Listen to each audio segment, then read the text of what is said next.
What can you do as an individual? When I talk about these things, it may seem like big forces that are almost impossible to overcome. What can you do as an individual? What can you do?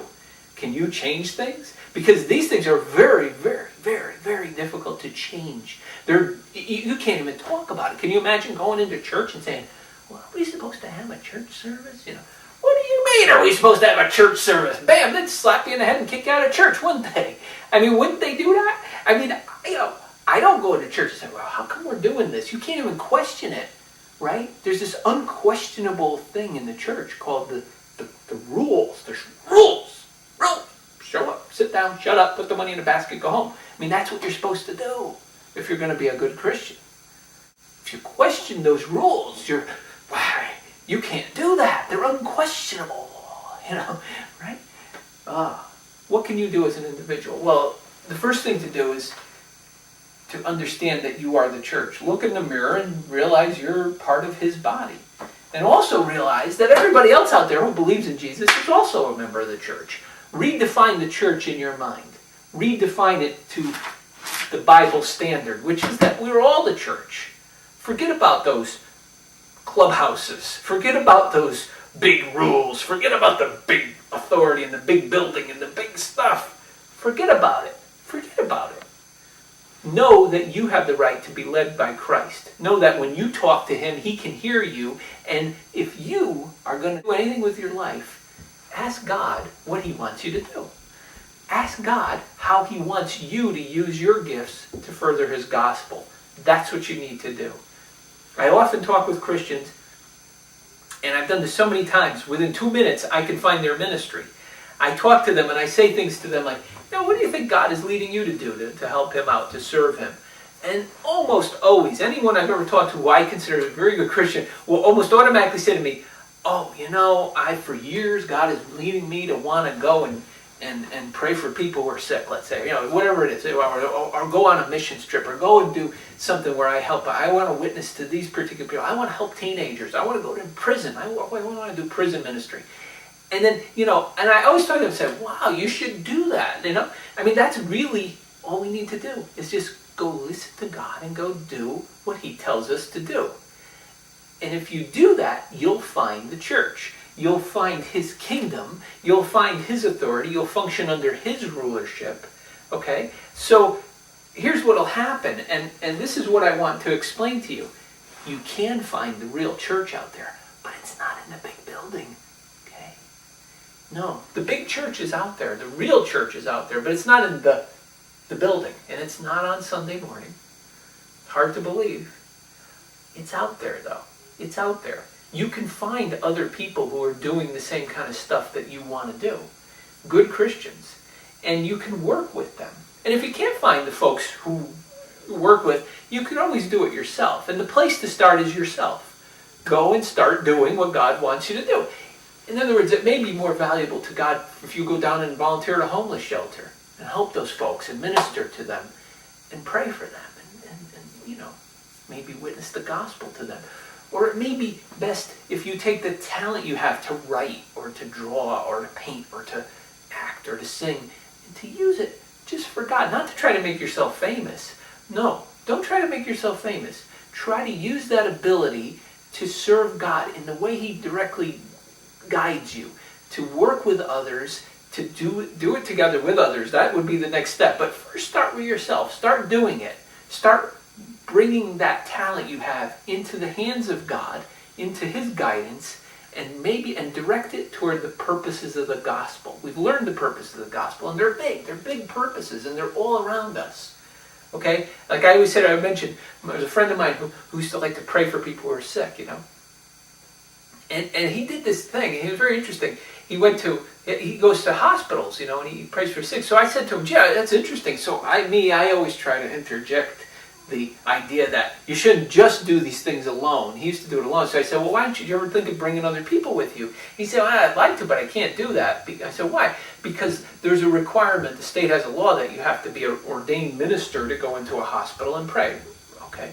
So I said, really? What do you have to do that? So he said, you just have to go to the state capitol and fill out some paperwork, and then you can become an ordained minister. So It's sort of like getting a fishing license. So listen to me. What I'm telling you is obey the laws that are in the land. If there's a law like that, go become an ordained minister. It's not that hard. It's like getting a fishing license, sign some papers, pay your $12 or whatever, and go and pray for the people who are sick in the hospital. Go do it. Go do it. Go listen to God and do it. It's the most important thing you'll ever do in your whole life. If he wants you to go help people build, people who are homeless and build houses for them, if you have the skills to do that, if you have skills that are in writing, maybe he wants you to write things that help people understand the gospel, okay? Maybe he wants you to draw or paint or create things that represent Christ to the people around us, or to witness the gospel to the lost. Do it. Go do it. Along the way, you'll find other people doing it. Now, I want to also give an example of something else. There's a particular place, so let's continue. If you, as an individual, keep doing those things, find the things that God wants you to do and pursue it, but pursue it in a way that money doesn't have to be involved, and pursue it in a way that you just give what you have, utilize what you have. Mostly God needs our time and our effort and our hearts to be directed toward his purpose of the gospel. Okay? Pray in the Spirit and let God lead you constantly, because he may lead you in some unusual directions. Okay? You don't have to follow someone else's, I say, well, this person did a great job at that and I just want to do what he did or she did or whatever. Not necessarily the best way to go. Go directly to God and let him lead you as an individual to use those gifts you have. And I know that every one of us has been gifted in some way or another. It's not necessarily someone who speaks in front of people or, can sing beautiful songs. We always have those things as ministry, officially, according to what we've seen in the church service. Maybe those aren't the real ministries. Maybe the most important ministry could be writing. Paul said he wasn't very good at speaking, but he was very bold at writing. I often think he wouldn't make it very good in the church today. He wouldn't be very popular. I'm going to write letters to churches and tell them what they're doing wrong. Boy, that guy wouldn't be very popular at all. He wouldn't have been known at all, Paul, right? But Paul, God made Paul pretty famous. He wrote an awful lot of the New Testament.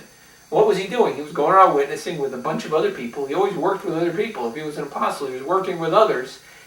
And he wrote down, here, do this, or here, God says do this. And those became parts of the Bible, you know what I mean? So think about that, a writing ministry, how important that is. How important that is to God.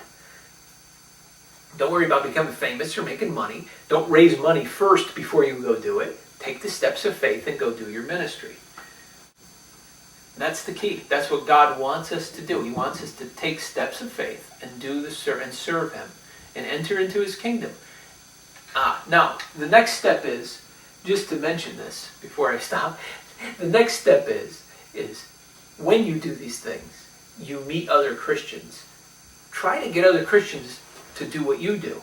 Once you start doing those things, find other Christians who do what you do or are interested in doing what you do, and give them everything you have. Give them every bit of advice you've learned.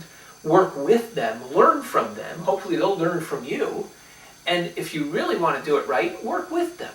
Get together with them and start saying, let's figure out together how we can feed people. Or let's get together and see how we can witness together. Let's get together and see how God wants us to pray for the sick or help people who need deliverance or help people who are in prison or those areas that Jesus came to and did and dealt with.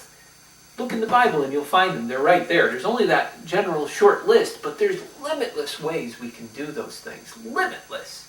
Especially with the ways we can communicate today with the internet and television and cell phones and emails and so on and so forth. I mean, we can go all around the world very easily nowadays and use the information that we have and the technology we have to get people saved. Use everything you know how to do to lead people to Jesus.